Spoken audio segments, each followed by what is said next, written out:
Alan. So why are you here at the remembrance celebration from Charlie Kirk? Well, I'm here at the vigil for Charlie Kirk because firstly, I want to honour him and his memory. I think that Charlie was an enormous ambassador for freedom and democratic engagement, discourse, robust but open and honest, and really took people seriously. He wanted to, and people talk a lot about respect, but he really respected all citizens because he wanted to engage with ideas and take people seriously. He believed that, you know, you should listen to one another and you should argue openly in a free society. And we've seen in such callous, terrible way how that cancel culture, that idea that you're not allowed to say that, you're not allowed to ask that, you're not allowed to think that, has been tragically, terribly, brutally cut down. But the thing is, all these people here and what it's inspired is a sense that we're not going to just be terrified or terrorised out of free speech, and that we're all going to be resilient and have to have a lot of courage, try and have the courage that Charlie had, who, when we remind ourselves, he went around university campuses in America. One of the videos is with him against 25 different people arguing points and encouraging people to vote. You know, people were saying a few years ago, well, no one votes, no one cares. And I think that in Britain we've got a situation where the state is shutting people down and silencing them, where some people want to cancel people. In America it's taken a much more brutal and violent form, but we have seen that violence here with MPs, with you know, David Ames, with Joe Cox and others, and we've seen people being threatened constantly. We've seen attacks on some of our people who are representatives, and we've seen people call for those things. We've seen pop bands think it's fun to say go and kill an MP. I mean, these things really represent a low point in civic engagement, and so I'm here because I want to honour his memory, and also that standing for the idea of freedom and democracy and decency. So a lot of famous people and politicians posted on X and sent their condolences, even Keir Starmer. And when you think about if Charlie Kirk would be British, the same Keir Starmer would have put him in prison, or would that be not happening? Well, I think we've seen with Keir Starmer, there's a reason people in Britain are calling him two-tier Keir. We saw that after Southport, he already started saying people are going to be on remand. We saw the Home Office putting out a post calling people criminals before they were convicted. We saw a weaponised environment where the judiciary imprisoned a lot of people for posts. Lucy Connolly got more time than some people who actually did acts of destruction and violence, and certainly much more than many people who've done other things, including things like physical attacks and rape. And I think the idea that you weren't allowed to discuss what was happening with rape gangs and things like that until very recently, because it might be racist. We know that Keir Starmer's talking about an Islamophobia law, the idea that you're not allowed to say that. He said to President Trump when he was visiting, we've got a proud tradition. Well, yes, we do in Britain have a proud tradition of free speech, but Keir Starmer has not been embodying it. And so many people thought it was very insulting. We've had Rosie Duffield, a brave MP, a Labour MP, a woman who was arguing for sex-based rights, who was pilloried and she was threatened in Parliament. Keir Starmer found it difficult to articulate what a woman was up until about 2 minutes ago.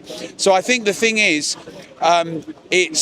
it's really insulting when we've seen this attack, this idea that with the Online Safety Act, with non-crime hate incidents, with hate crime, hate speech, the idea that some people are beyond the pale, that they're not allowed to raise questions of borders and migration or these hotels, and we're being referred to in all sorts of terms, as Charlie was referred to by some as far right, as neo-Nazis, and really that should stop. Britain particularly, I grew up in a Britain that was decent. In America, people were Americans first, Republicans, Democrats second.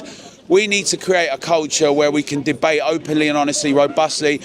We, fellow citizens at the end of the day, we might not agree with one another, but we need to be able to recognise that people have different views and we're susceptible to change, and that this is part of what makes our project, the democratic project, so exceptional, because there are places in the world where you can't have these conversations. And Keir Starmer is contributing to a climate where you get a knock on the door from the police. We've seen it happen. Alison Pearson, the journalist. We've had spy units on doctors and journalists, a rapid response unit, counter-disinformation unit. We've seen an ex-veteran arrested for a post he reshared on Facebook about a trans flag. All of these things, 30 arrests a day, 13,000 arrests last year for non-crime hate incidents. So no, I don't think Keir Starmer's promoting a proud tradition of free speech.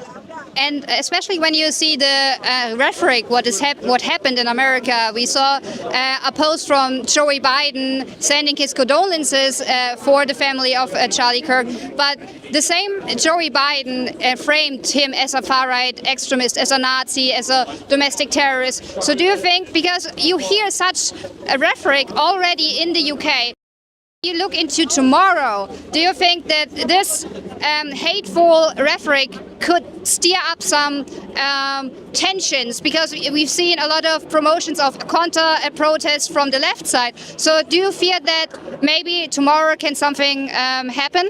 Well, I really hope that tomorrow everyone's very British and calm and resolute. When I must say that I've been to a couple of the Unite the Kingdom demonstrations and I was overwhelmed.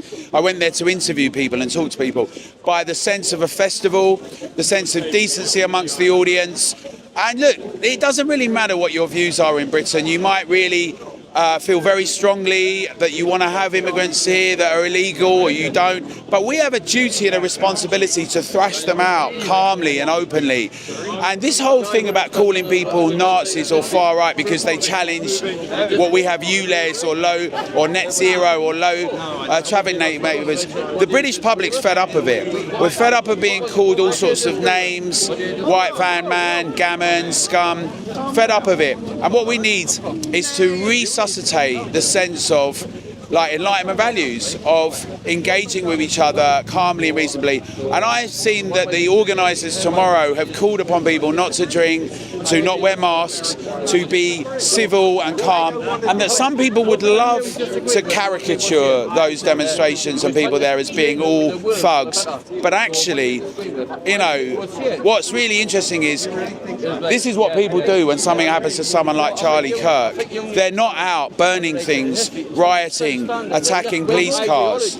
We're very calmly dealing with it. And so I think that should be the spirit in which we continue and take the high road and insist on that. Thank you so much. Thanks a lot. So as an American who flew in to the UK extra for joining tomorrow, what did you feel when you hear it the first time that Charlie Kirk got shot in Utah?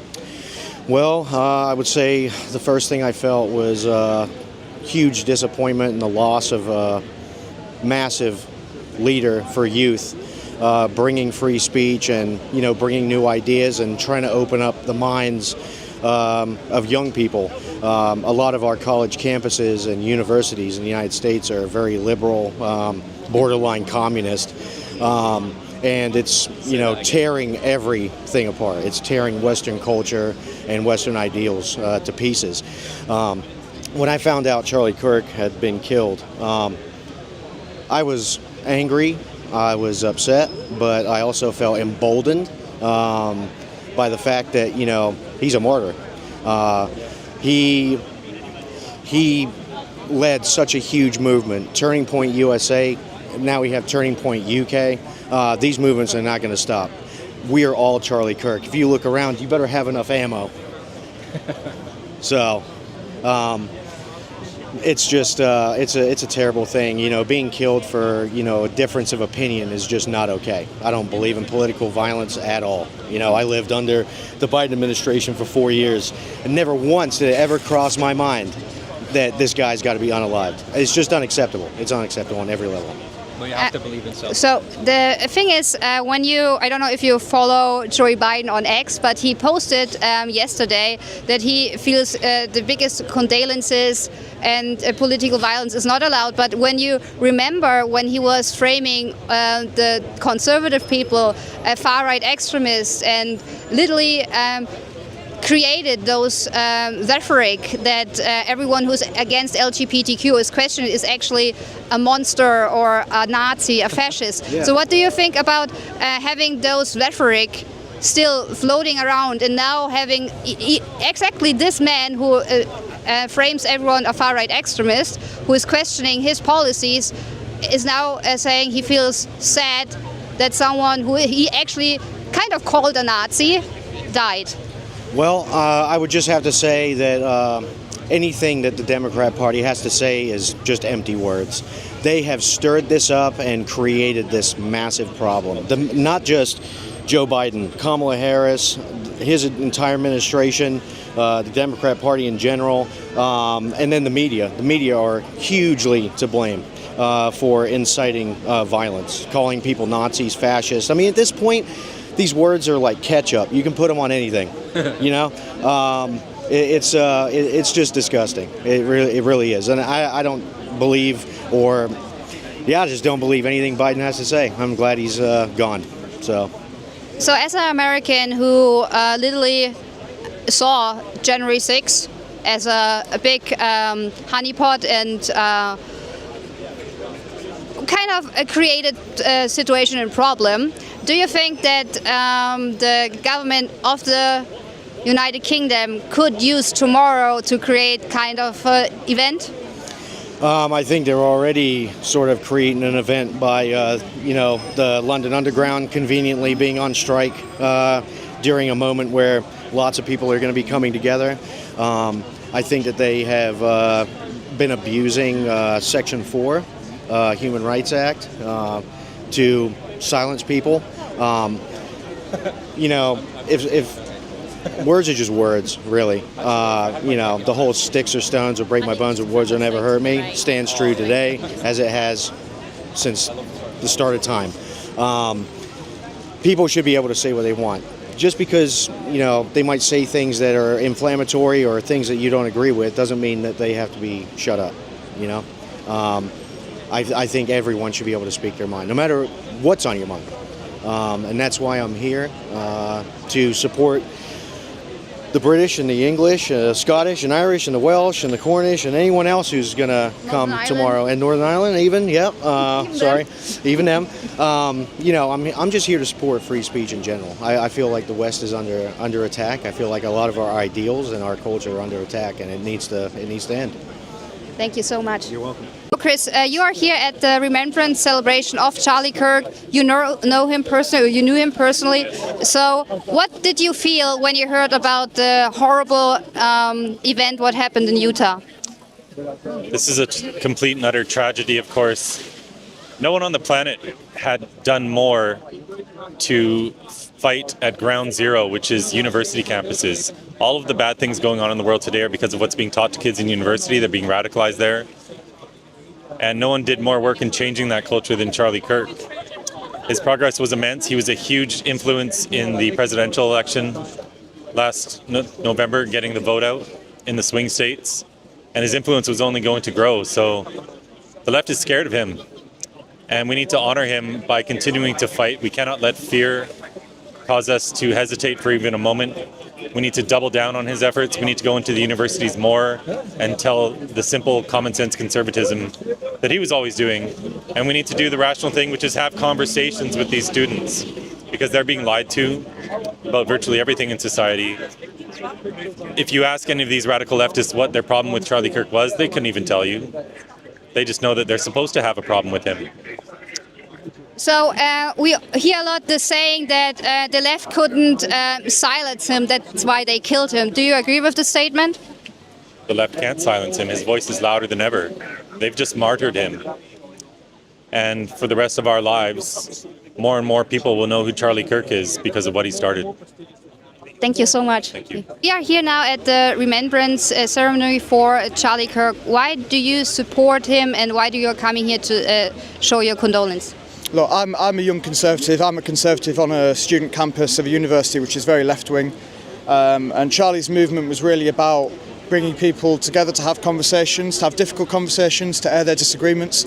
And in a time when university campuses in both America and the UK are places where civil conversation is stifled, where conservative views are suppressed, and where conservative students are even shunned, I think Charlie's movement was really important in inspiring conservatives on campus to speak out and be proud of who they were. He was a very compassionate person. There's a lot of people on the right who don't want to have conversation with people on the left and vice versa, but Charlie was all about extending that arm of conversation, bringing people together, having conversations. You air your views, I'll air my views, then we'll shake hands, disagree and go have a pint. And unfortunately, for spreading his opinions, which inspired millions of people, he was murdered. And so we're here to pay respects to a man who was not just a symbol, but a martyr for freedom of speech, both in America and the UK.